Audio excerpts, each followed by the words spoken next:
ফাতেমার মুখে হাসি ফুটে ওঠে। শ্রেয়া, ফাহিম, মোহনা, প্রত্যুষ চৌধুরী, নুয়াশ খণ্ডকার সবাই ভীষণ খুশি হয়। ফারিয়া দৌড়ে এসে ফাতেমাকে জড়িয়ে ধরে। শেষ পর্যন্ত সত্যের জয় হয়। নেয়া মির্জা কোর্টের বাইরে থেকে ফিরে আসে। সবকিছু যখন প্রমাণ হয়ে গেছে তখন আর তার কোর্টে গিয়ে কোনো কাজ নেই।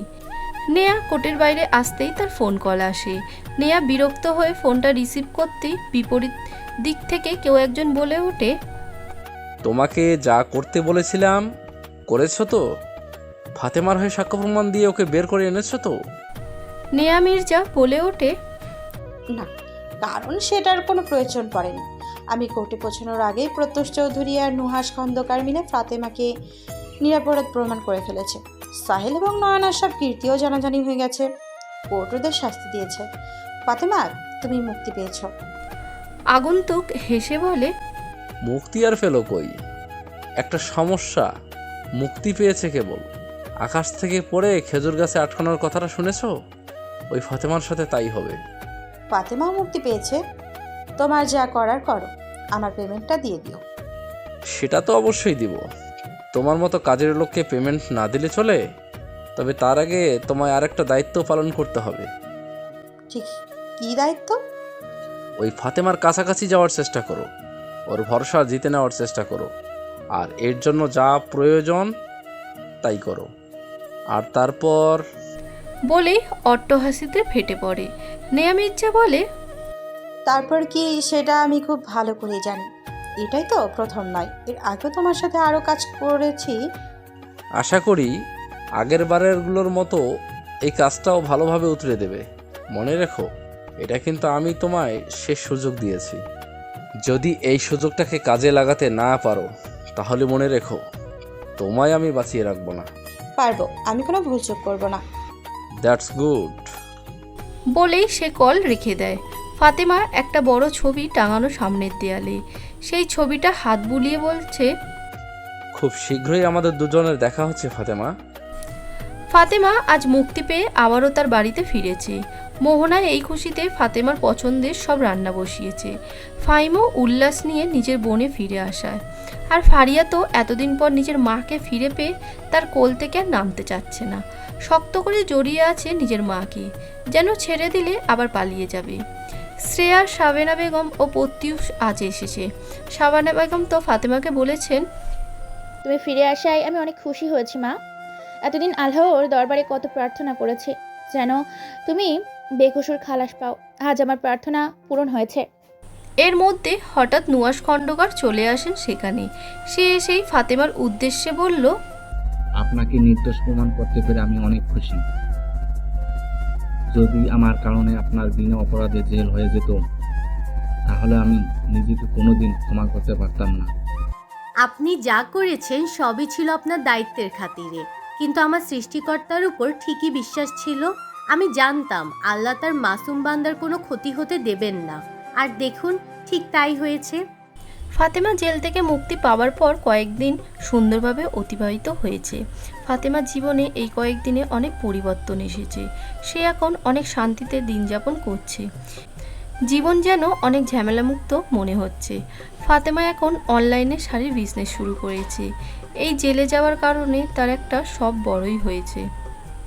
অনেকেই তাকে চিনেছে এবং তার সংগ্রামের গল্পটা জেনেছে, তাই কাস্টমারের অভাব হয় না। ফাহিম, মোহনাও এখন তাকে সবসময় সাপোর্ট করে। তার এই ক্লায়েন্ট একজন বড় বিজনেসম্যান।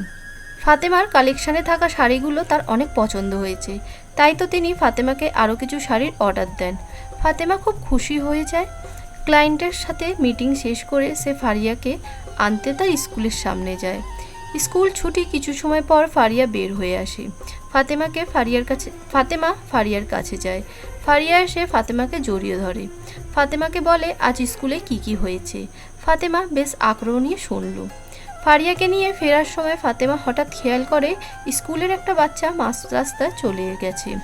অন্য দিক থেকে একটা গাড়ি ছুটে আসছে। ফাতেমা ছুটে গিয়ে বাচ্চাটিকে বাঁচিয়ে নেয়। এদিকে নাজমা খাতুন নিয়ার স্কুলের সামনে চলে এসে হতবাক হয়ে দাঁড়িয়ে যান, কারণ নিয়ার স্কুল তো অনেক আগেই ছুটি হয়ে গেছে, কিন্তু তার এখানে আসতে আজ বড্ড দেরি হয়ে গেছে। ঔষধের চোটে তিনি ঘুমিয়েছিলেন। মাঝ রাস্তায় জটলা দেখে তিনি ছুটে যান। তখনই শুনতে পান কিছু লোক বলাবলি করছে। ভিড় ঠেলে ভেতরে ঢোকে নিয়াকে দেখে তিনি আঁতকে ওঠেন। নিয়ার নাম ধরে ডাকতেই নিয়া তার দিকে ছুটে যায়। ফাতেমা উঠে দাঁড়িয়ে নাজমা খাতুনের উদ্দেশ্যে বলেন, আপনি কি এই বাচ্চাটা কেউ হন? ও তো রাস্তার মাঝখানে চলে গেছিল। ভাগ্যিস আমি ঠিক সময় দেখে নিয়েছিলাম। এতটা কেয়ারলেস কেন আপনারা? নাজমা খাতুন বলেন, তোমাকে অনেক ধন্যবাদ মা, আমার নাতনিকে বাঁচানোর জন্য। আপনিও ঠিকভাবে খেয়াল রাখবেন। মনে হয় খুব ভয় পেয়ে গেছে। নাজমা খাতুন মাথা নাড়ান। ফাতেমা তখন ফারিয়ার হাত ধরে সেখান থেকে চলে আসে। আসার পূর্বে নিয়ার উদ্দেশ্যে বলে, এভাবে রাস্তায় দৌড়াদৌড়ি করো না। যে কোনো সময় যে কোনো বিপদ ঘটে যেতে পারে। নিয়া বুঝদার বাচ্চার মতো মাথা নাড়ায়। নাজমা খাতুন ফাতেমার যাওয়ার দিকে তাকিয়ে বলল, মেয়েটা কত ভালো, আজকাল তো এমন মানুষ পাওয়াই কঠিন। নুয়াশ খণ্ডকার থানায় ছিল, পুরাতন একটা কেস হিস্ট্রি চেক করছিল। এমন সময় হঠাৎ থানায় হট্টগোলের শব্দে নুয়াশের ধ্যান চুক্তি হয়। কি হয়েছে দেখার জন্য বেরোতেই দেখে থানার বাইরে দুজন মধ্যবয়সী মানুষ জটলা পাকাচ্ছে। নুয়াশ খণ্ডকার এগিয়ে গিয়ে তাদের উদ্দেশ্যে বলে, কি হয়েছে, এটা কি? তাদের দুজনের মধ্যে থেকে একজন বলে ওঠে। নুয়াশ খণ্ডকার বুঝতে পারে কোনো বড় বিপদ হয়েছে, তাই সে তাদের দুজনকে উদ্দেশ্য করে আবার বলে, আপনারা শান্ত হন, ভেতরে এসে বলুন তো কি হয়েছে। সবটা না জানলে তো আমরা কিছুই করতে পারবো না, তাই না? দ্বিতীয় লোকটি বলে, আমাদের সর্বনাশ হয়ে গেছে স্যার। আমরা দুজনেই প্রতিবেশী, আমাদের দুজনের মেয়ে সমবয়সী এবং দুজনেই অনেক ভালো বন্ধু। গতকাল তারা কোচিং করতে যাওয়ার পর আর ফিরে আসেনি। আমরা অনেক জায়গায় খোঁজ নিয়েছি, কিন্তু ওদের কোনো খোঁজ পাইনি। আপনাদের মেয়ের কোনো প্রেমিক টেমিক আছে কিনা খোঁজ নিয়েছেন? আমাদের মেয়েরা একদম এমন নয় সাহেব, ওরা অনেক ধার্মিক, সবসময় পদ্মায় চলাফেরা করে, নামাজ পড়ে, পারে না, ওরা এমন কিছু করতে পারে না। নুয়াশ ভাবনায় পড়ে যায়, মাথা চুলকে বলে, আপনারা থানায় জিডি করে যান, আমরা ব্যাপারটা দেখছি। দয়া করে আমাদের মেয়েকে আমাদের কাছে ফিরিয়ে দিন স্যার।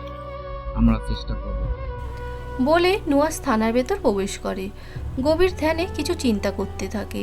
এমন সময় তার সহধর্মী আতাউল হক বলে ওঠে, স্যার, ওনারা যাই বলুক, আমার তো মনে হয় ওনাদের মেয়ে ভেগেই গেছে। আজকালকার মেয়েরা ওর উপর যতই ধার্মিকতা দেখাক, ভেতরে ভেতরে ঠিকই। নুয়াশের মুখভঙ্গি আরও কঠোর হয়। সে নিজের হাত মুষ্টিবদ্ধ করে নেয়। অতীতের কিছু কালো স্মৃতি মনে পড়ে যায় অর্পার সেই বুক ফাটা আর্তনাদ। আমি মেয়েগুলোকে বাঁচাবোই নুহাস, নিজের জীবনের বিনিময়ে হলেও বাঁচাবো। ডিউটি শেষে বাড়ি ফেরার পর নুয়াশ দেখতে পায় নাজমা খাতুন ভাত নিয়ে তার অপেক্ষায় ডাইনিং টেবিলে বসে আছে। নুয়াশ তার মায়ের পাশে এসে বলল, এত রাত অব্দি দিকে থাকার কোনো দরকার ছিল না তোমার আম্মু। তোমার বয়স হয়েছে, নিজের শরীরের কথা একটু ভাবো। নাজমা খাতুন হালকা হেসে বলেন, মায়ের মন তুই বুঝবি না, সন্তানের চিন্তায় ঘুম আসে না। তুই এত রাত করে বাড়িতে ফিরিস, কিছু খাস কি না সেটাও আমি জানি না। নুয়াশ খাওয়া শুরু করে। নাজমা খাতুন বলতে থাকেন, আগে যখন অপর্ণা ছিল তখন আমায় এত চিন্তা করতে হয়নি, ও যত্ন করে তোকে খাওয়াতো, কিন্তু এখন নুয়াশ খাওয়া থামিয়ে নিজের মায়ের পানে চায়। নাজমা খাতুন জিভ কেটে বলে, আমি বোধহয় তোকে কষ্ট দিয়ে ফেললাম, কিন্তু কি করব বল, ভুলতে চেয়েও তো পারি না। তোকে এভাবে দেখতে যে আমার একদম ভালো লাগে না নুহাস। অর্পার মৃত্যুর পর প্রায় 2 বছর হতে চলল, তুই বুকে কষ্ট চেপে রয়ে গেছিস। নিজের কথা না ভাব, নিহার কথাটা একটু ভাব। মেয়েটাকে তো অনাথ আশ্রম থেকে এই জন্য নিয়ে এসেছিলি, যেন ওকে মা বাবার ভালোবাসা দিয়ে বড় করতে পারিস, কিন্তু মেয়েটা মায়ের ভালোবাসা থেকে বঞ্চিত করছিস। আমি আর কতদিন আছি বল? তাছাড়া আজকে যা হতে যাচ্ছিল, কি হতে যাচ্ছিল আজ? উদ্বিগ্ন গলায় প্রশ্ন করে নুহাশ খন্দকার। নাজমা খাতুন নুহাশকে সবকিছু খুলে বলে। সব শুনে নুহাশ অবাক, ভয় পেয়ে বলে, নিহার কিছু হয়নি তো? না, ওর কিছু হয়নি, ভাগ্যিস মেয়েটা সঠিক সময় এসে বাঁচিয়ে নিয়েছিল। নুহাশ হাঁপ ছেড়ে বাঁচে। নাজমা খাতুন আবারও বলেন, নিজের জীবনটা নিয়ে এবার ভাব নুহাস। সারা জীবন এভাবে একা থাকা সম্ভব নয়। জীবনে চলতে গেলে কারোর সঙ্গের প্রয়োজন, ভরসার হাতের প্রয়োজন। নুহাশ খাবার শেষ করে ওঠে বলে, আমি একা থাকতে শিখে গেছি আম্মু। আর যারা একা থাকতে শিখে যায় তাদের আর কারোর সঙ্গের প্রয়োজন পড়ে না। তারা একাই একাই সবকিছু মানিয়ে নিতে পারে। বলেই সে নিজের রুমে চলে যায়। নাজমা খাতুন দীর্ঘশ্বাস ফেলে বলে, তুই মুখে যতই বলিস ব্যস্ততা আলাদা রে নুহাস। আমি মা হিসাবে তোকে সুখী দেখতে চাই, আর তোর সুখের জন্য যা যা করা প্রয়োজন আমি তাই করব। বেঁচে থাকতে তো একটা গতি আমায় করতেই হবে, না হলে যে আমি মরে গিয়েও শান্তি পাবো না। ফাতেমা আজ বাড়িতে ফিরে শুনতে পায় তার ভাই আর ভাবির গোপন কথা। তাদের কথা কানে আসতেই ফাতেমা হতবাক হয়ে যায়। তারা দুজন ফাতেমার বিয়ে নিয়ে কথা বলছিল। মোহনা মূলত এই প্রসঙ্গ তুলেছিল। সে ফাহিমের উদ্দেশ্যে বলেছিল, তুমি ফাতেমার কথাটা একটু ভেবে দেখো। ওর জীবনে তো এখনো অনেক গতিপথ বাকি। একবার না হয় একটু ভুল মানুষকে ভালোবেসে জীবনের সব থেকে বড় ভুল কাজটা করেছে, কিন্তু সেই ভুল শুধরে নেওয়ার সম্ভাবনাও তো এখনো শেষ হয়ে যায়নি, তাই না? ফাহিম উত্তরে শান্তস্বরেই বলল, তাহলে তুমি কি চাও? কি করা উচিত এখন আমার? মোহনা নিজের বলা কথা সম্পূর্ণ করার পূর্বেই ফাতেমা চলে আসে তাদের কথার মাঝে। এসেই নম্র কণ্ঠে বলে, দুঃখিত তোমাদের কথার মাঝে এভাবে ঢুকে পড়ার জন্য, কিন্তু আমার কিছু কথা বলার আছে তোমাদেরকে। আমি জানি তোমরা আমার খারাপ চাও না, ভালোই চাও, কিন্তু আমার ভালো চাইতে গিয়ে তোমরা যা করতে চাইছো আমি এখন সেটার জন্য প্রস্তুত নই। ফাতেমার এহেন কথা শুনে মোহনা বলে, কেন প্রস্তুত নও তুমি ফাতেমা? তোমার জীবনে তো এখনো অনেক কিছু বাকি আছে। এত জলদি কেন হার মানতে চাইছো? আমার জীবনের এখন একমাত্র উদ্দেশ্য আমার মেয়ে, আমার ফারিয়াকে ভালো করে মানুষ করা। এছাড়া আমি আর কিছু চাই না। আর তাছাড়া একে তো আমি ডিভোর্সি, তার উপর একটা 5 বছরের বাচ্চা আছে। কে বিয়ে করবে আমায়? আর আমি যদি বিয়ে করেও নেই, তাহলে আমার ফারিয়ার ভবিষ্যৎ কি হবে? কেউ কি অন্যের সন্তানকে নিজের সন্তানের মতো ভালোবাসা দিতে পারে? যেখানে ওর বাবার থেকেই পর্যাপ্ত ভালোবাসা পায়নি, সেখানে অন্য কারোর থেকে ভালোবাসা আশা করা ঠিক নয়। আমি এমন কিছু আশাও করছি না, জাস্ট আমার কিছু ভালো লাগছে না। তোমরা প্লিজ আর এই বিষয় নিয়ে কথা বলো না। মোহনা আরও কিছু বলতে যাচ্ছিল, কিন্তু তখনই ফাহিম তাকে থামিয়ে দিয়ে বলে, এই ব্যাপারে আর কোনো কথা না এগোনোই ভালো, কারণ ফাতেমা এ নিয়ে কথা বলতে ইচ্ছুক নয়। মোহনা দমে যায় আর এগোয় না কথা। ফাতেমাও নিজের রুমে চলে যায়। বিয়ের কথা শুনে তার মনটা ভীষণ খারাপ হয়ে গেছে। এখন সে তার বাকি জীবন নিজের মেয়েকে নিয়ে কাটাতে ইচ্ছুক, অন্য কিছু নিয়ে ভাবনা একদমই নেই তার। ফাতেমা নিজের রুমে এসে ঘুমন্ত ফারিয়ার দিকে তাকিয়ে বলে, এখন তুই আমার সব, তোকে ছাড়া আর অন্য কিছুকে আমি গুরুত্ব দিব না। আমার কাছে তুই ছাড়া আর কোনো কিছুই গুরুত্বপূর্ণ নয়। তোকে বুকে জড়িয়ে বাকিটা জীবন কাটিয়ে দিব। ফাতেমা নতুন একটা শাড়ির বুটিক্স হাউস খুলেছে। এর জন্য তার বড় ভাই ফাহিম ও বান্ধবী শেয়ার অবদান অনস্বীকার্য। তাদের সহায়তায় ফাতেমা সব কিছুর জোগাড় করেছে। বর্তমানে সে নিজের বুটিকে এসেই বসে আছে। প্রথম হলেও তার ক্রেতার অভাব নেই। অনলাইনে সুবাদে যাদের সাথে সে পরিচিত হয়েছিল তারা সবাই এখন ফাতেমার রেগুলার কাস্টমার হয়ে গেছে। তাই ফাতেমার দিনকাল ভালোই যাচ্ছে।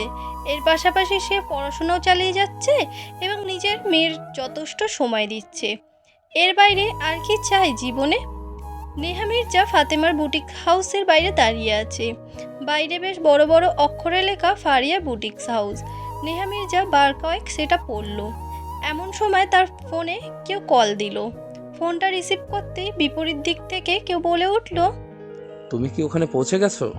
হ্যাঁ, তুমি বুটিকের বাইরেই দাঁড়িয়ে আছি। যা যা বলেছি তাই তাই করবা, কোনো ভুল যেন না হয়। ফাতেমার বিশ্বাস তোমাকে জয় করতেই হবে। নেহা মির্জা আচ্ছা বলে কলটা কেটে দেয়। অতঃপর এগিয়ে যায় বুটিকের ভেতরে। ফাতেমা একদম কাছে গিয়ে বলে, হ্যালো। ফাতেমা ভদ্রতার সহিত হেসে বলে, জি বলুন, কি প্রয়োজন? আপনি ফাতেমা খাতুন তাই না? জি, আমি ফাতেমা খাতুন, কিন্তু আপনাকে তো ঠিক চিনলাম না। আমি কি না চেনে স্বাভাবিক, তবে আমার নাম বললে ঠিকই চিনবেন। আমার নাম নেহা মির্জা। হঠাৎ করেই ফাতেমার মুখের হাসি মিলিয়ে গেল। সে শক্ত কণ্ঠে বলল, নয়না মির্জার বড় বোন নেহা মির্জা। আপনি কি করতে এসেছেন এখানে? বড় বোন নয়, সৎ বোন। ফাতেমা একটু শান্ত হয়। নেহা মির্জা বলতে থাকে, নয়না যতটা না অন্যায় তোমার সাথে করেছে, তার থেকেও দ্বিগুণ বেশি অন্যায় আমার এবং আমার মায়ের সাথে করেছেন। আমাদের জীবনটা একেবারে নরক করে দিয়েছে। ওই জন্য আমি কখনো শান্তি পাইনি, কখনো না। ফাতেমা নেহা মির্জার ব্যাপারে এত কিছু জানতো না। শুধু জানতো সে নয়নার সৎ বোন। ছোট থেকেই হোস্টেলে রাখা হয়েছিল নেহাকে, আর একটু বড় হওয়ার পর সে চলে যায় লন্ডনে। তাই ছোটবেলা থেকে নয়নার সাথে বন্ধুত্ব থাকার পর তার বড় বোনকে সেভাবে জানার সুযোগ হয়নি। নেহা মির্জা ফাতেমার সাথে খাতির জমানোর চেষ্টা করে। ফাতেমাও তার সাথে কিছুটা কথা বলে। এর মধ্যে নিজের কাজে ব্যস্ত হয়ে যায়। তখন নেহা মির্জা বলেন, আমি তাহলে এখন যাই, আবার কিন্তু আসবো। ফাতেমা মৃদু হেসে বলে, আচ্ছা। বিকেলবেলায় বুটিক থেকে বেরোলো ফাতেমা। তবে সে আজ বেশি বিপদে পড়ে গেল। আজ শ্রমিক সংগঠনের ধর্মঘটের কারণে রাস্তায় কোনো রিক্সা বা সিএনজি নেই। শুধু কিছু প্রাইভেট কার আর মোটরসাইকেল দেখা যাচ্ছে। ফাতেমা বেশ অসহায় বোধ করলো। এখান থেকে তার বাসা প্রায় অনেকখানি দূরত্বের পথে। হেঁটে যেতে ঘন্টাখানেক সময় লাগবে। তাই এখন কিভাবে যাবে সেটাই বুঝতে পারল না। এমন সময় তার সামনে এসে বাইক নিয়ে থামলো কেউ। ফাতেমা লোকটার দিকে ঠিক চেনা চেনা লাগলো। লোকটা হেলমেট খুলতেই সম্পূর্ণরূপে চিনতে পারল। ইনি তো ইন্সপেক্টর নুহাস খন্দকার। নুহাস ফাতেমার দিকে তাকিয়ে বলল, আপনি এখানে? জি, কেন? কোনো সমস্যা? আজ তো এখানে শ্রমিক ধর্মঘট চলছে, জায়গাটা সেফ না। অ্যাকচুয়ালি এখানে আমার শাড়ির বুটি। আমি সকালে যখন এসেছিলাম তখন এত ঝামেলা ছিল না। ও, বুঝতে পেরেছি। কিন্তু আপনি এখন এখানে তো কোনো যানবাহন পাবেন না, আর এখান থেকে আপনার বাসা খানিকটা দূর। আপনি চাইলে আমি আপনাকে পৌঁছে দিতে পারি। ফাতেমা কিছুটা ইতস্ত বোধ করলো। তবে তার কাছে এখন এটা ছাড়া আর কোনো উপায় নেই। তাই আর বেশি কথা না বাড়িয়ে রাজি হয়ে গেল। নুহাস খন্দকার তার বাইকে বসতে বলল। ফাতেমা বেশ দূরত্ব রেখেই বসলো। অতঃপর নুহাস খন্দকার বাইক চালাতে শুরু করলো। তিনি বেশ আস্তেই চালাচ্ছিলেন, যাতে ফাতেমার কোনো অসুবিধা না হয়। নুহাস আজ পুলিশ ইউনিফর্ম নয়, সিভিল ড্রেস পরেছে। ফাতেমার ব্যাপারটা একটু অবাক লাগলো। একজন অন ডিউটি পুলিশ অফিসার সাধারণত সিভিল ড্রেস পরে না। তাই সে আরও কৌতূহল ধরতে না পেরে নুহাস খন্দকারের এই বিষয়ে প্রশ্ন করলো। নুহাস হেসে বলল, অপরাধী ধরতে গিয়ে অনেক সময় আমাদের অনেক গোপন মিশনে থাকতে হয়। ফাতেমা আর কথা বাড়ালো না। বাকি পথটা তাদের নিভৃতে কেটে গেল। ফাতেমাদের বাড়ির সামনে এসে বাইক থামিয়ে নুহাস বলল, গোপন পরিচয়। ফাতেমা নুহাসকে ভেতরে আসতে বললে সে আপত্তি জানায়। ফাতেমাও জোর করে না। এমন সময় নুহাস খন্দকারের ফোনে কল আসে। ফোন রিসিভ করতেই সে উদ্বিগ্ন গলায় বললে, কি বলছো তুমি? নয়না মির্জা জেল থেকে পালিয়ে এসেছে? ফাতেমার কানে কথাটা আসতেই বরফের মতো জমে গেল সে। ফাতেমা বাড়িতে এসে ভীষণ চিন্তার মধ্যে পড়ে গেল। নয়না যখন একবার জেল থেকে ছাড়া পেয়েছে, তখন সে এখন যে কোনো মূল্যে তার এবং তার পরিবারের মানুষদের কোনো না কোনো ক্ষতি করার চেষ্টা করবে। ফাতেমার নিজেকে নিয়ে তেমন কোনো চিন্তা নেই, কারণ এমনিতেও সে নিজের জীবনে মায়া করে না। কিন্তু আসল কাহিনী অন্য। সে ভয় পাচ্ছে তার মেয়ে না কোনো ক্ষতি করে দেয় নয়না। ফাতেমা এটা কিছুতেই মেনে নিতে পারবে না। যদিও বা নুহাস খন্দকার বলেছে তাদের নিরাপত্তার ব্যবস্থা করবে, তবুও ফাতেমার কোনো ভরসা পাচ্ছে না। ফাতেমা নয়নাকে খুব ভালো করেই চেনে। তার ভয় নয়না বা তার মেয়ের কোনো ক্ষতি করার জন্য বদ্ধপরিকর। ফাতেমা মোনাজাতে বসে আল্লাহর কাছে নিজের মেয়ের নিরাপত্তার জন্য দোয়া করতে থাকে। অতঃপর ঘুমন্ত ফারিয়াকে নিজের বুকের সাথে জড়িয়ে ধরে বলে, আমি তোর কোনো ক্ষতি হতে দেব না ফারিয়া। নিজের বুকের সাথে আগলে রাখবো সব সময়। আমার যা হবার হোক, কিন্তু নয়নাকে আমি আমার মেয়ের গায়ে একটা হাতও তুলতে দেব না। ওর গায়ে আমি ফুলের টোকাও লাগতে দিব না। এর আগেও মাতৃশক্তির কাছে তোকে হেরে যেতে হয়েছে এবং আবারও তোকে হারতে হবেই। এবার এক মায়ের শক্তির কাছে তুই পরাজিত হবি। আমি আমার মেয়ের নিরাপত্তা নিশ্চিত করবই। পরের দিন সকালে ফাতেমা ফারিয়াকে স্কুলে যেতে দেয় না। তার মনে ভয় ভীষণভাবে চেপে বসেছে। তার মনে হচ্ছে ফারিয়াকে দূরে পাঠালে নয়নার সদ্য ব্যবহার করবে। মোহনা এসে ফাতেমাকে বলেছে, এভাবে কয়দিন চলা যাবে ফাতেমা? যতদিন না পর্যন্ত পুলিশ নয়নাকে গ্রেফতার করছে ততদিন আমি ওকে নিয়ে কোনো ঝুঁকি নিতে পারবো না ভাবি। তুমি তো জানোই ও আমার বেঁচে থাকার একমাত্র অবলম্বন। ওকে হারালে আমি যে একদম শেষ হয়ে যাব। আমি বুঝতে পারছি ফাতেমা, তুমি চিন্তা করো না, দেখবা সব কিছু ঠিক হয়ে যাবে। নয়না নিজেকে সম্পূর্ণ নেকাবের আড়াল করে ঘুরে বেড়াচ্ছে শহরময়। বোরকার আড়ালে লুকিয়ে রেখেছে বন্দুকের মতো মারঘাতিক অস্ত্র। নয়না নিজের কাছে বদ্ধ প্রতিক্রিয়া। সে ফাতেমার বড় কোনো সর্বনাশ করে তবেই দম নেবে। ফাতেমার জন্য তার পুরো জীবন তছনছ হয়ে গেছে। এবার সব কিছু শেষ দিকে ছাড়বে নয়না। নয়না মনে মনে বলে, তুই আমায় জেলে পাঠিয়েছিলি তাই না ফাতেমা? এবার আমি তোকে সোজা উপরে পাঠিয়ে দিব।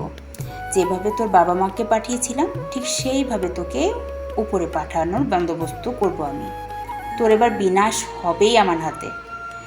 তোকে শেষ করে তোর রক্ত আমি গোসল করব।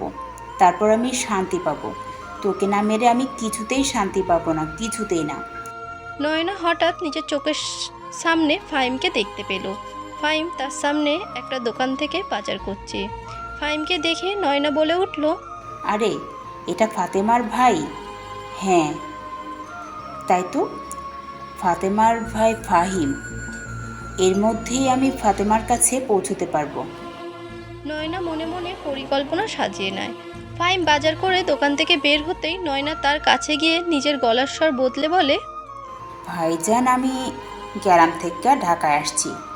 এখানের কোনো ঠিকানা চিনি না, আমায় একটু এই ঠিকানায় পৌঁছে দেবেন? ফাহিম কাগজটা হাতে নিয়ে বলে, এই ঠিকানাটা তো এখান থেকে অনেক দূরে। আমার একটু কোনো ভ্যান রিক্সায় তুলে দেন তো, আমি যাইতে পারুন। ফাহিমের দয়া হলো। নিশ্চয়ই এই ভদ্রমহিলা কোনো বড় বিপদের সম্মুখীন হয়েছে। এমন ভাবনা থেকেই ফাহিম সাহায্যের হাত বাড়াতে চাইল। আর নয়নার মুখে ফুটে উঠল শয়তানি হাসি। ফাহিম নয়নাকে নিয়ে যাচ্ছিল কোনো ভ্যাঙে তুলে দিতে। মাঝ রাস্তায় একটা গলি আছে, গলিটা একদম ফাঁকা। নয়নার মুখে ক্রূর হাসি ফুটে উঠল। সে নিজের পার্স থেকে একটা ইঞ্জেকশন বের করলো। ফাহিমের অলক্ষ্যে সেটা পুশ করে দিল ফাহিমের গলায়। ফাহিম সামান্য আর্তনাদ করে মাটিতে লুটিয়ে পড়ল। নয়নার মুখে অট্টহাসি ফুটে উঠল। সে দুজন লোককে ঠিক করে রেখেছিল। তারা এসে ফাহিমকে একটা গাড়িতে তুলে নেয়। নয়না বিশ্রী হেসে বলে, এবার তোকে আমার কাছে ধরা দিতেই হবে ফাতেমা। ধরা না দিয়ে যে তোর কাছে আর কোনো উপায় নেই। সময় বিবর্তনে এখন ঘড়ির কাঁটায় রাত 9টা। ফাহিম এখনও বাড়ি ফেরেনি। ফোন করলে ফোনটাও রিসিভ করছে না। মোহনা চিন্তায় ঘরময় পায়চারি করছে। ফাতেমা সোফায় বসে আছে। মোহনা বলতে লাগলো, তোমার ভাইয়া তো কখনো এত দেরি করে না ফাতেমা। সন্ধ্যা 7টার মধ্যে বাড়ি ফিরে, আর এখন 9টা পেরিয়ে গেছে। আমার ভীষণ চিন্তা হচ্ছে ওর জন্য। এদিকে ওর ফোনটাও রিসিভ করছে না। ফাতেমা নিজেরও ভীষণ চিন্তা হচ্ছিল। তবুও সে স্বাভাবিকভাবে সান্ত্বনা দিতে বলল, তুমি চিন্তা করো না ভাবি, ভাইয়া হয়তো কোনো জরুরি কাজে আটকে গেছে, এক্ষুনি এসে পড়বে। এর মধ্যে ফাতেমার ফোনে একটা কল আসে। ফাতেমা ফোনটা হাতে নিয়ে হেসে বলে, এই দেখো ভাইয়া কল দিয়েছে। বলেছিলাম না চিন্তা না করতে, হয়তো কোনো কাজে আটকে গেছে, আমি কথা বলছি। বলে ফাতেমা কলটা রিসিভ করে হ্যালো বলল। বিপরীত দিক থেকে নয়না বলে উঠল, যদি তোর ভাইকে বাঁচাতে চাস তাহলে এখনই মির্জা কোম্পানির পুরাতন ফ্যাক্টরিতে চলে আয়। আর ভুলেও চালাকি করে পুলিশ আনতে যাবি না, না হলে তোর ভাইয়ের লাশ ফেলে দেব। ফাতেমা ভয়ে আটকে ওঠে। মোহনা বলে, কি বললো তোমার ভাই? ফাতেমা উঠে দাঁড়িয়ে বলল, ভাইয়া আমায় একটা জায়গায় ডাকলো, বলল কিছু জরুরি কাজ আছে, তুমি ফারিয়াকে একটু সামলাও, আমি আসছি। বলেই তড়িঘড়ি করে বেরিয়ে গেল ফাতেমা। যাবার সময় ভুল করে নিজের ফোনটাও ফেলে গেল। মোহনা বলে উঠল, তোমার ফোনটা তো নিয়ে যাও। কিন্তু ফাতেমা তাড়াহুড়োয় তার কথাগুলো শুনল না। ফাতেমার মাথা কাজ করা বন্ধ করে দিয়েছে। তাকে এখন যে কোনো মূল্যেই ফাহিমকে বাঁচাতে হবে। নয়নার কথা মতো মির্জা কোম্পানির পুরাতন ফ্যাক্টরিতে পৌঁছে গেল ফাতেমা। নয়না সেখানে ফাতেমার জন্যই অপেক্ষা করছিল। ফাতেমাকে দেখতেই এগিয়ে এসে বলল, আয় আয়, তোর জন্যই অপেক্ষায় আছি। তোর জন্য অনেক সুন্দর সারপ্রাইজের ব্যবস্থা করেছি যে। ফাতেমা খেপে গিয়ে বলল, আমার ভাইয়া কোথায়? তোর ভাইয়া একদম ঠিক আছে, কিন্তু তুই মোটেও ঠিক থাকবি না। আজই হবে তোর শেষ দিন। তোর জন্য আমায় জেলে যেতে হয়েছে, আমার সাজানো সাম্রাজ্য শেষ হয়েছে। আজ তোর সব কিছু হিসাব নেব। নিজের হাতে তোকে খুন করে তোর রক্তে গোসল করব। আমার সাথে যা করার কর, কিন্তু আমার ভাইয়াকে ছেড়ে দে নয়না। নয়না অট্ট হাসি দিয়ে বলল, না না, কাউকে ছাড়বো না আমি। তোর বাবা মাকেই ছাড়িনি, নিজের হাতে তাদের গাড়ির নিচে পিষে মেরেছিলাম। আর আজ তোকে আর তোর ভাইকেও শেষ করব। তারপর তোর ভাবি আর তোর মেয়েকেও শেষ করব। তোর বংশ ধ্বংস করব। ফাতেমা অবিশ্বাসের সুরে বলল, আমার মা বাবাকে তুই মেরেছিলি নয়না? এত নীচ তুই? হ্যাঁ হ্যাঁ, নীচ আমি, অনেক নীচ। বলেই ফাতেমার মাথায় বন্দুক তাক করলো নয়না। পাগলের মতো হেসে বলল, কাউন্টডাউন শুরু কর। আজকেই তোর শেষ দিন ফাতেমা, শেষবারের মতো নিঃশ্বাস নিয়ে নে। ফাতেমা দু চোখ বন্ধ করলো। তার চোখের সামনে ফারিয়ার প্রতিচ্ছবি ভেসে উঠল, সাথে নিজের মা বাবারও। তারা তো নয়নাকে নিজের মেয়ের মতো দেখতো, অথচ নয়না কিনা তাদেরই। ফাতেমাকে লক্ষ্য করে নয়না গুলি চালানোর আগেই কেউ পেছন থেকে নয়নার হাতের কবজি গুলি করায় নয়না লুটিয়ে পড়ল মাটিতে। ফাতেমা ভয় পেয়ে মাটিতে লুটিয়ে পড়ল। নেহা মির্জা এগিয়ে এসে ফাতেমাকে তুলে বলল, তুমি ভয় পেও না ফাতেমা, আমি এসেছি তোমাকে বাঁচানোর জন্যই। ফাতেমা ভরসা ও কৃতজ্ঞতার চোখ নিয়ে তাকায় নেহা মির্জার দিকে। নেহা মির্জা ফাতেমাকে টেনে তোলে। সে সাথে করে পুলিশ অফিসারদেরও নিয়ে এসেছে। তারা এখন নয়নাকে গ্রেপ্তার করতে চায়। নয়না তো এত সহজে হাল ছেড়ে দেবার পাত্রী নয়। সে সবার অলক্ষ্যে বন্দুক তুলে নেহা মির্জাকে গান পয়েন্ট করে। নুহাস খন্দকার বলে ওঠে, আপনি ভুল করছেন মিসেস নয়না। ভালো চাইলে ক্যালেন্ডার করে দিন, না হলে কিন্তু আমরা অ্যাকশন নিতে বাধ্য হব। নয়না বলে ওঠে, আমি কিছুতেই স্যালেন্ডার করব না, কিছুতেই না। আপনাদের যা করার আপনারা করে নিন, কিন্তু আমি ফাতেমা শেষ না দেখে পর্যন্ত থামব না। আর আপনারা যদি কোনো অ্যাকশন নেন তাহলে আমি নেহা মির্জাকেও শেষ করে দেব। লিসেন, এমন করবেন না। নয়না যেন আজ বড্ড উন্মাদ হয়ে উঠেছে। সে নেহা মির্জাকে গান পয়েন্ট করে পুলিশের নজর বাঁচিয়ে পালিয়ে আসে। কিন্তু ওই যে কথায় আছে না, পাপ বাপকেও ছাড়ে না, তাই হলো নয়নার সাথে। তার পায়ে গুলি লেগেছিল, তাই বেশি দূর পালাতে পারল না। একটু সামনে গিয়ে রাস্তায় পড়ে গেল। তার দু পায়ের ওপর দিয়ে একটা গাড়ি চলে গেল। নয়না ব্যথায় চেঁচিয়ে উঠল। তবে এখানেই শেষ নয়। কিছুক্ষণ পর একটা মুখোশ পরা লোক এসে নয়নার গায়ে কেরোসিন ঢাললো। অতঃপর তার পায়ে আগুন জ্বালিয়ে দিল। নয়না যন্ত্রণায় ছটপট করতে লাগলো। তার গা একদম জ্বলে যেতে লাগলো, কিন্তু সে কিছুই করতে পারছিল না। কিছুক্ষণ পর নুহাস খন্দকার তার পুলিশ বাহিনী নিয়ে এসে এই ঘটনা দেখে আঁতকে ওঠে।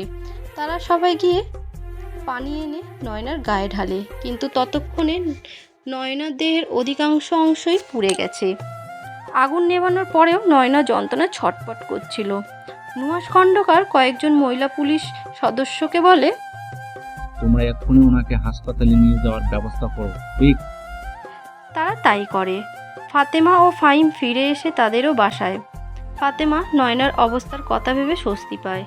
সে যে পাপ করেছে তাতে এমন শাস্তি ডিজার্ভ করত। ফাতেমা এখন আল্লাহর কাছে প্রার্থনা করতে থাকে নয়নার যেন মৃত্যু না হয়, সে যেন বেঁচে থাকে। এই যন্ত্রণা তিলে তিলে অনুভব করতে থাকে আজীবন।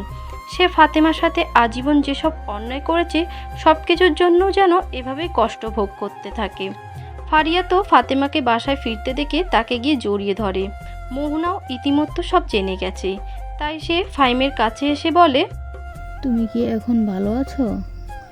ওই নয়না ডাইনি তোমার কোনো ক্ষতি করেনি তো? ফাতেমা বলে ওঠে, ও আমাদের কোনো ক্ষতিই করতে পারেনি, বরং ওর নিজেরই সব থেকে বড় ক্ষতি হয়ে গেছে। ওর এমন পরিণতি হয়েছে যা দেখে সবার অন্তরাত্মা কেঁপে উঠবে। এরপর সব ঘটনা খুলে বলে মোহনাকে।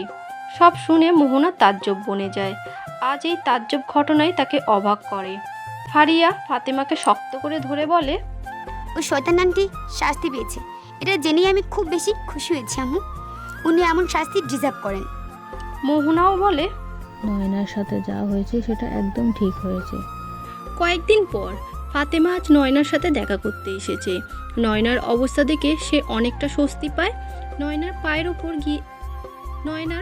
ওপর দিয়ে গাড়ি চলে যাওয়ার কারণে সে চিরকালের মতো হাঁটাচলা করার ক্ষমতা হারিয়ে ফেলেছে। শুধু তাই নয়, তার শরীরে 70% পুড়ে গেছে। সে কোনো রকম শ্বাস নিয়ে বেঁচে আছে। ডাক্তার বলেছে তার লাইফ রিস্ক আর না থাকলেও সে চিরতরে কোমায় চলে গেছে। তবে সে তার আশেপাশে সব কিছু দেখতে এবং উপলব্ধি করতে পারছে, সব যন্ত্রণাও অনুভব করছে, কিন্তু কোনো অভিব্যক্তি প্রকাশ করতে পারছে না। ফাতেমা নয়নার কানের কাছে এসে বলে, দেখলি তো আল্লাহর ক্ষমতা। আল্লাহ ছাড় দেন কিন্তু ছেড়ে দেন না। তোর পাপের সাম্রাজ্য আল্লাহ কিভাবে ধ্বংস করেছে তুই দেখ। কি ভেবেছিলি তুই জীবনে যত খুশি পাপ করবি আর তোর কিছুই হবে না? আজ দেখ সব পাপের জন্য একসাথে কেমন শাস্তি পেলি। আজীবন তুই আমাকে হিংসা করে গেলি, তবে আজ এই হিংসার জন্য সব থেকে বড় ফল পেলি। এরপরও যদি তোর মনে হিংসা বেঁচে থাকে সেটা তোকে আরও কষ্ট দেবে, কারণ তুই যেই শাস্তি পেয়েছিস তা যথেষ্ট হবে না। তখন আল্লাহ তোকে আরও বেশি শাস্তি দেবে। যাই হোক, এখন তুই নিজের কৃতকর্মের ফল ভোগ কর আজীবন। বলে ফাতেমা বেরিয়ে আসে। নেহা মির্জা আজ এসেছে ফাতেমার সাথে দেখা করতে। নয়নার হাত থেকে ফাতেমাকে যেহেতু নেহা মির্জাই বাঁচিয়েছে, তাই ফাতেমা এখন নেহা মির্জার অনেক আপন করে নিয়েছে এবং তাকে অনেকটা ভরসা করতে শুরু করেছে। শুধু তাই নয়, নেহা মির্জা ফারিয়াকেও আপন করে নিয়েছে। ফারিয়া নেহা ভালো আন্টি বলে ডাকে। আজ নেহা মির্জা ও ফাতেমা বসে কিছুক্ষণ খুশগল্প করলো। কথায় কথায় ফাতেমা বলল, আচ্ছা, নয়নার এই অবস্থা কিভাবে হলো, আপনি কি সেই ব্যাপারে কিছু জানেন? আচমকা এমন প্রশ্নে নেহা মির্জা থতমত খেয়ে গেল। একটু ভেবে বলল, আমি কিভাবে জানবো? আমি তো পুরো সময়টা তোমার সাথেই ছিলাম। তা ঠিক, তবে আপনিই ভেবে দেখুন, ব্যাপারটা একটু অদ্ভুত না? নয়নার পায়ের উপর দিয়ে গাড়ি চলে গেল, এমনকি তার গায়ে আগুনও লাগলো। এটা তো এমনি এমনি হয়নি, কেউ নিশ্চয়ই ইচ্ছে করেই। যাই হোক, যেই করেছে ভালোই করেছে। নয়না আজীবন যত জঘন্য পাপ করেছে তাতে ওর জন্য জেল বা মৃত্যু যথেষ্ট ছিল না।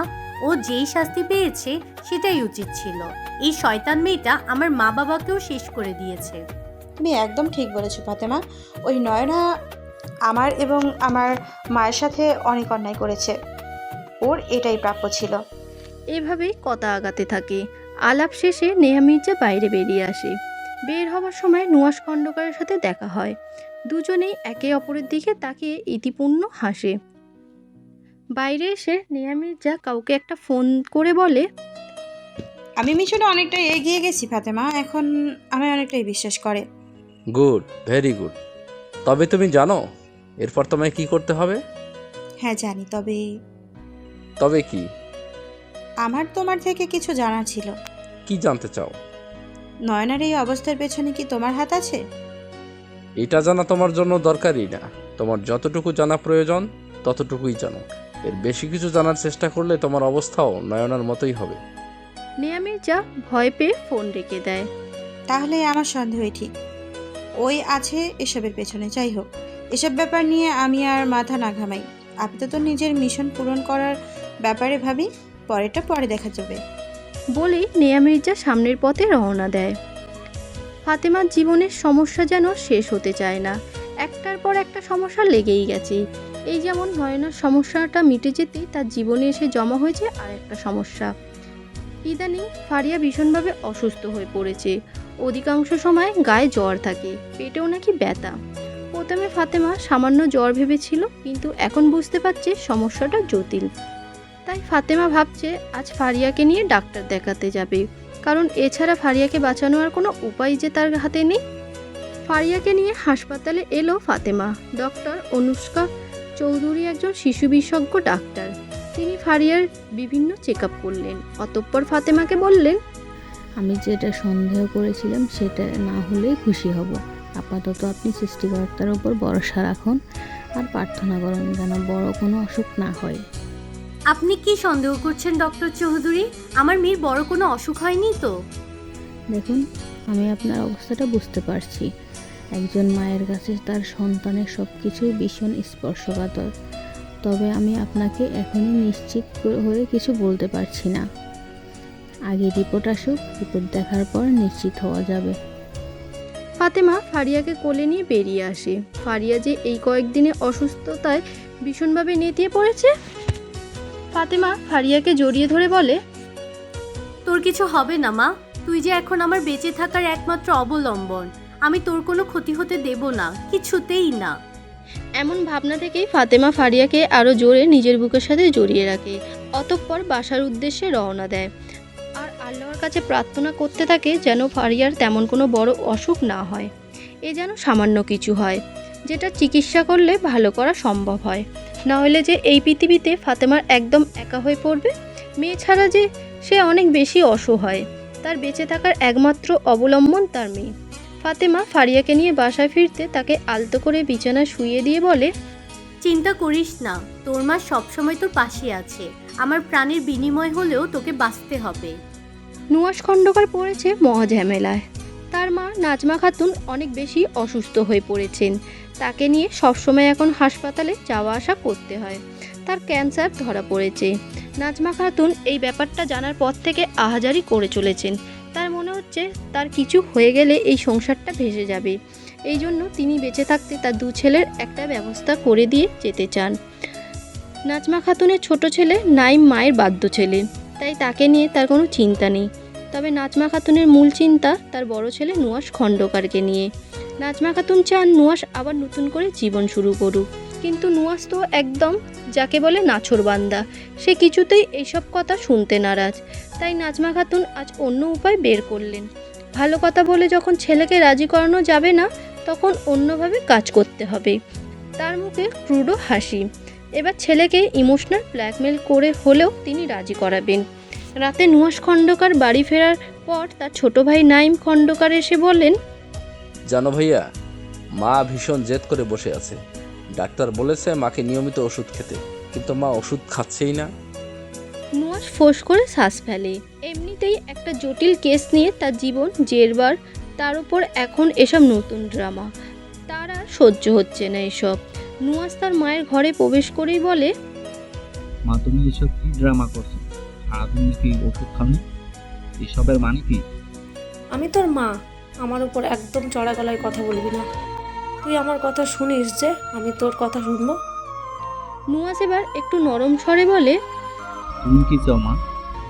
আমি চাই তুই আবার নিজের জীবনটা নতুন করে শুরু কর, আবার বিয়ে কর। তুই বিয়ে কি আমাকে করতেই হবে? তোর ইচ্ছা, কিন্তু তুই রাজি না হলে আমিও ওষুধ খাবো না। বেশ, তুমি যখন আদা জল খেয়ে পড়েছো আমাকে বিয়ে দেওয়ার জন্য, তখন আমি তোমার ইচ্ছাই পূরণ করি। তবুও তুমি এসব পাগলামি বন্ধ করো। সত্যি তুই বিয়ে করবি? না করে উপায় আছে? বলেই নুহাশ কষ্ট পায়ে বেরিয়ে গেল। সে ঘর থেকে বেরোনোর পর ঘরে প্রবেশ করলো নাইম। নাইমকে দেখে নাজমা খাতুন হেসে বলেন, পরিকল্পনা সফল, দাওয়াই কাজ করেছে। এবার তুই জলদি তোর বড় ভাইয়ের জন্য মেয়ে দেখা শুরু করে দে। এদিকে নুহাশ রুমে এসে দরজা বন্ধ করে বসে পড়ে। হঠাৎ অর্পার মুখ ভেসে ওঠে তার সামনে এবং সে ঘামতে থাকে। ডাক্তার অনুষ্কা চৌধুরীর সামনে বসে আছে ফাতেমা। সে আজ এসেছে ফারিয়ার রিপোর্ট নিতে। অনুষ্কা চৌধুরী হতাশ হয়ে রিপোর্ট দেখছেন। ফাতেমার শ্বাসক্রিয়া যেন বন্ধ হওয়ার উপক্রম। ফাতেমা বলে, কি হয়েছে ডক্টর? আমার মেয়ের কি বড় কোনো সমস্যা হয়েছে? যেটা সন্দেহ করেছিলাম সেটাই ঠিক। আপনার মেয়ের 2টো কিডনি নষ্ট হয়ে গেছে। ফাতেমা হতবাক। এত বড় ধাক্কার জন্য সে প্রস্তুত ছিল না। তাহলে কি তার প্রার্থনা বিফলে গেল? ফাতেমা নিজের চোখের জল মুছে বলল, না, এটা কিছুতেই হতে পারে না। এখন কি উপায় আছে ডক্টর চৌধুরী?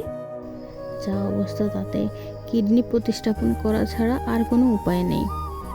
ফাতেমা নিজের চোখের জল মুছে বলে, আপনি প্রয়োজনে আমার কিডনি নিয়ে আমার মেয়েকে বাঁচান। দেখুন, এভাবে কিছু হয় না। মানুষের দুটো কিডনিই আছে, এর মধ্যে একটা কিডনি নিয়েই আজীবন বেঁচে থাকা সম্ভব সুস্থভাবে। তবে সমস্যা সেইটা নয়, সে কেউ এভাবে কিডনি দিতে পারে না, এজন্য টিস্যু ম্যাচ করতে হয়।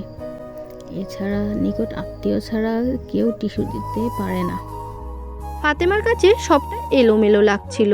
সে বলে, আপনি আমার কিডনি চেক করে দেখুন আমার মেয়ের সাথে মেলে কিনা। যদি মেলে তাহলে আমার কিডনি ট্রান্সপ্ল্যান্টের ব্যবস্থা করুন। আপনি একটু ধৈর্য ধরুন, আমি ব্যবস্থা করছি। ফাতেমা হতাশ মুখে বসে আছে ডাক্তার অনুষ্কার সামনে। তার কিডনির টিস্যুর সাথে ফারিয়ার টিস্যু মেলেনি। ফাতেমা বড্ড হতাশ। ডাক্তার অনুষ্কা চৌধুরী বললেন, এতে অবাক হবার কিছু নেই।